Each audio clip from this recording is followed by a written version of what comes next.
What's going on, guys? Austin Robinson here. Today's video is going to be super quick yet very informative. So I just went to UPS to ship out these two paintings.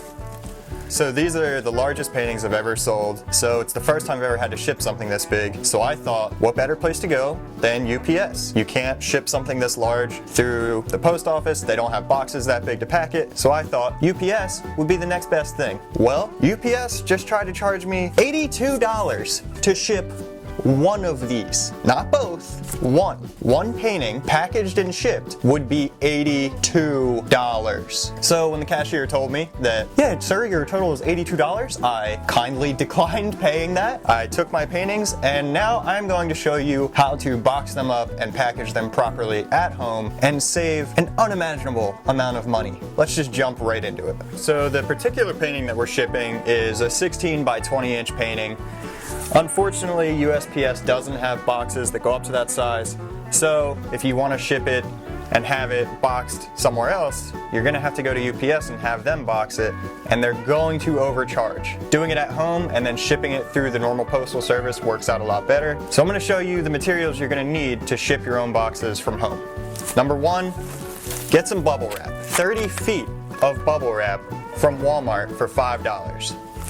So let's keep track of how much money we're spending right now. $5. Next, you're gonna need packing tape. So this particular tape comes in a dispenser. It has the little cutter thing. This was $2.50. So right now we're up to $7.50. Last, if you ship through US Postal Service or any other postal service, they're going to make you pay for a box. Now, when I went to UPS, they told me the box size I would need for a 16 by 20 canvas, and it was insanely bigger than what the canvas needed. So they're going to try and charge you for a big box, but there's going to be so much unused space. So what you should do is get yourself some regular blank cardboard and then cut it to the exact specifications that you're going to need. And how you're going to do that, place your painting right in the center and then measure out how much you're going to need to fold each way. This is perfect.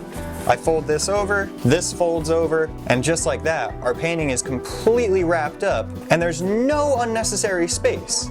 So instead of talking about it, I'm going to jump in and just show you how to get it done. When it comes to a canvas, they're very fragile. Anything could rip through the canvas and it's going to ruin your painting. And if you ship out a painting that's completely ruined, and if you ship out a painting and God forbid it shows up completely destroyed, you're going to, number one, owe that client money, and then it's going to make your name look terrible because it's going to show that you don't know how to properly take care of your artwork and distribute it. So first thing you're going to want to do is wrap your canvas in bubble wrap. I have 30 feet of bubble wrap, so I'm not going to be stingy when it comes to wrapping my painting. I want to make sure that it's safe in the mail and that it arrives in one piece, so we aren't going to be stingy with bubble wrap. We're going to do 2 different layers, and after each layer we are going to tape it off. That way it stays in place.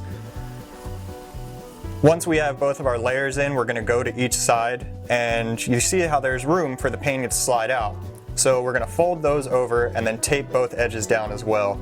And that's going to keep the painting in place and make sure that it doesn't get damaged in the process. Bubble wrap doesn't guarantee that if a sharp object goes through your box that it won't rip, but they just protect them from mail carriers who may be a little aggressive with the packages. So once we have it bubble wrapped, we are going to take it down to our cardboard that we have cut to the specific size of the canvas. As I said before, this is a 16 by 20 painting, so I pre-cut the cardboard to match that. I can't really give any specific ideas for cutting the box for your own painting because it just depends on the size, but you basically want to have enough room to where your painting isn't going to slide around a ton, and you don't want a lot of extra room in the box. Because again, the more your painting slides around, the more time it has to get damaged. When I was about 19, I worked in a machine shop, and we were constantly making metal and aluminum parts that had to be sent out in pristine shape. So they taught me how to box things up, and what I learned from the metal shop was there's no such thing as too much tape. You don't want your box to come undone, so do not hesitate to use a lot of tape when it comes to making a box. You want to make sure that your edges around the canvas are tight, and you want the box to be in good shape because again, while you can make your own boxes,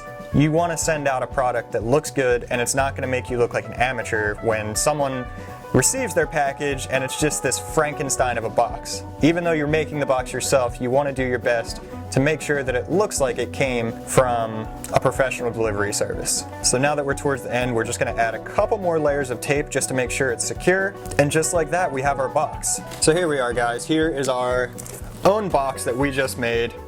Okay, with cardboard, maybe you spend $5 to $10 for a large piece. So we're up to about $17, but it's $17 that you're investing in the future. You can use a piece of cardboard for more than one painting. 30 feet of bubble wrap is going to last you quite a few paintings. And again, this tape is $1, so don't be stingy with it. If you have to go through a roll every single time you wrap a painting, that's fine. It's $1. It's worth making sure that your painting is secure. And just like that, I went from spending $82 to spending about $25 because once I get it to the post office, it'll be about $7 in shipping. In a matter of 10 minutes of shipping it myself, I have managed to save about $60. I would say in the long run, learning to do all this stuff yourself is very, very useful. And now that I'm confident that I can do it myself, I will never, ever, ever have UPS package something for me again. $82. Out of your damn mind. So that's about it, guys. That is how you pack and ship a larger piece of art. When you're trying to make your living online like I am, shipping costs can completely wreck your wallet. So I hope this video is able to save you a little bit of money and make the shipping process a little more clear for you. If you would like to support this channel and me, you can head over to my Etsy shop in the description down below. Check out some of my custom space case products or buy some of my art. Social media links are in the description down below. Check out my Instagram. Feel free to shoot me a DM. Drop a comment if you have any ideas for other art videos that you'd like to see or art related videos like this that, you know, they're not me painting, but they pertain to the business side of things. Drop a comment below on stuff you would like to see. Anyway, thanks so much for watching, and I will see you guys Friday for our next video. $82. You know what I could get for $82? You got me fool. $82. Boy, out of your damn mind. $82. I'll show you $82.